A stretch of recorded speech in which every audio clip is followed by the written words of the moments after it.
بسم اللہ الرحمن الرحیم۔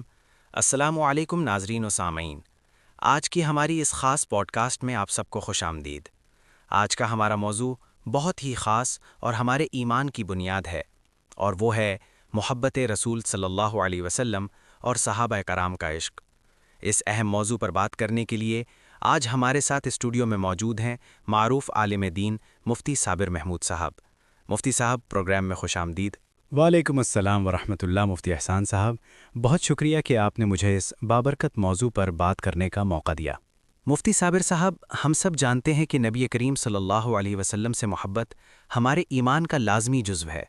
سب سے پہلے ہمارے سننے والوں کو یہ بتائیے کہ اسلام میں حب رسول صلی اللہ علیہ وسلم کا کیا مقام ہے اور اس کے بغیر ایمان کا کیا تصور ہے؟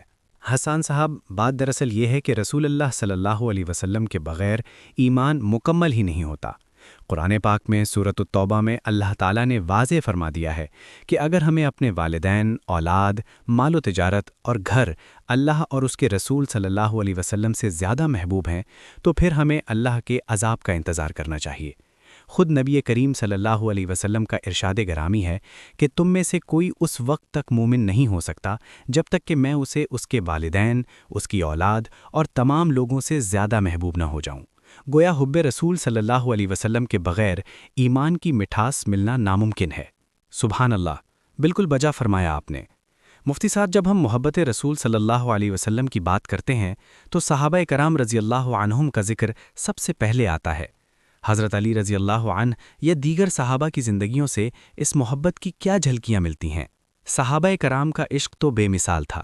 حضرت علی رضی اللہ عنہ سے جب پوچھا گیا کہ آپ لوگوں کی رسول اللہ صلی اللہ علیہ وسلم سے محبت کیسی تھی تو انہوں نے فرمایا، اللہ کی قسم، رسول اللہ صلی اللہ علیہ وسلم ہمیں اپنی اولاد، والدین، مال و دولت اور سخت پیاس کی حالت میں ٹھنڈے پانی سے بھی زیادہ محبوب تھے۔ اس کی ایک اور شاندار مثال صلح حدیبیہ کے موقع پر ملتی ہے، جب کفار مکہ کے سفیر عروہ بن مسعود نے مسلمانوں کا حال دیکھا تو وہ دنگ رہ گئے۔ انہوں نے واپس جا کر مکہ والوں سے کہا کہ میں نے بڑے بڑے بادشاہوں، قیصر و کسریٰ اور نجاشی کے دربار دیکھے ہیں، لیکن محمد صلی اللہ علیہ وسلم کے ساتھی ان کی جتنی تعظیم کرتے ہیں وہ میں نے کہیں نہیں دیکھی۔ صحابہ تو آپ صلی اللہ علیہ وسلم کے وضو کا پانی تک زمین پر نہیں گرنے دیتے تھے، اور آپ صلی اللہ علیہ وسلم کی تعظیم میں اپنی آوازیں پست رکھتے تھے، یہاں تک کہ ادب سے آپ صلی اللہ علیہ وسلم کے چہرے مبارک کی طرف براہ راست نظر بھی نہیں ڈالتے تھے۔ اللہ اکبر!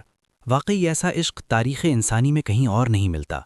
میں نے سنا ہے کہ صحابہ کرام کو دنیا میں تو آپ صلی اللہ علیہ وسلم کی جدائی برداشت نہیں تھی، لیکن انہیں آخرت میں بھی آپ صلی اللہ علیہ وسلم سے جدا ہونے کا خوف ستاتا رہتا تھا۔ جی بالکل، صحابہ کرام کو ہمیشہ یہ فکر لاحق رہتی تھی۔ مثال کے طور پر آپ صلی اللہ علیہ وسلم کے ایک آزاد کردہ غلام حضرت ثوبان رضی اللہ عنہ ایک دن بہت رنجیدہ اور اداس چہرے کے ساتھ آپ صلی اللہ علیہ وسلم کی خدمت میں حاضر ہوئے۔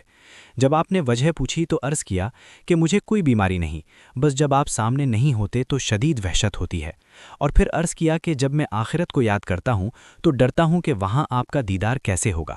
آپ تو جنت کے اعلیٰ ترین مقام پر انبیاء کے ساتھ ہوں گے، اگر میں جنت میں گیا بھی تو میری رسائی کیسے ہوگی؟ اسی طرح ایک اور انصاری صحابی بھی آپ صلی اللہ علیہ وسلم کی بارگاہ میں حاضر ہو کر زارو قطار رو پڑے۔ ان کا بھی یہی غم تھا کہ موت کے بعد ہم آپ سے نچلے درجے میں ہوں گے تو دیدار کیسے ہوگا؟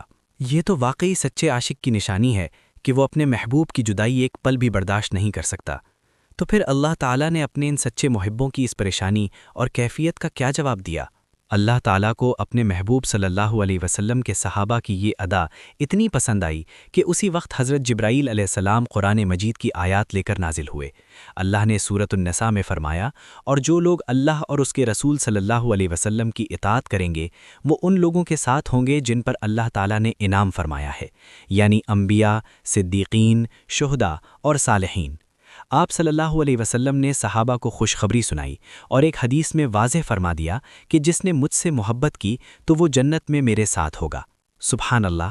آدمی اسی کے ساتھ ہوگا جس سے محبت کرے گا۔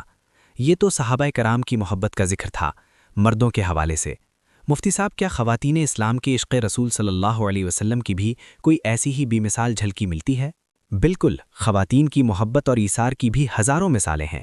غزوہ احد کا واقعہ ہی دیکھ لیجئے۔ ایک صحابی خاتون کے شوہر، بھائی اور بیٹا سب میدان جنگ میں شہید ہو گئے۔ جب وہ مدینہ سے نکل کر آئیں تو لوگوں نے انہیں ان کے تمام پیاروں کی شہادت کی خبر دی، لیکن ان کی زبان پر صرف ایک سوال تھا کہ نبی کس حال میں ہیں؟ لوگوں نے کہا کہ وہ صحیح سلامت ہیں، تو اس خاتون نے کہا مجھے لے جا کر دکھاؤ۔ جب اس عظیم عورت کی نظر رسول اللہ صلی اللہ علیہ وسلم کے مبارک چہرے پر پڑی تو بے اختیار پکار اٹھیں۔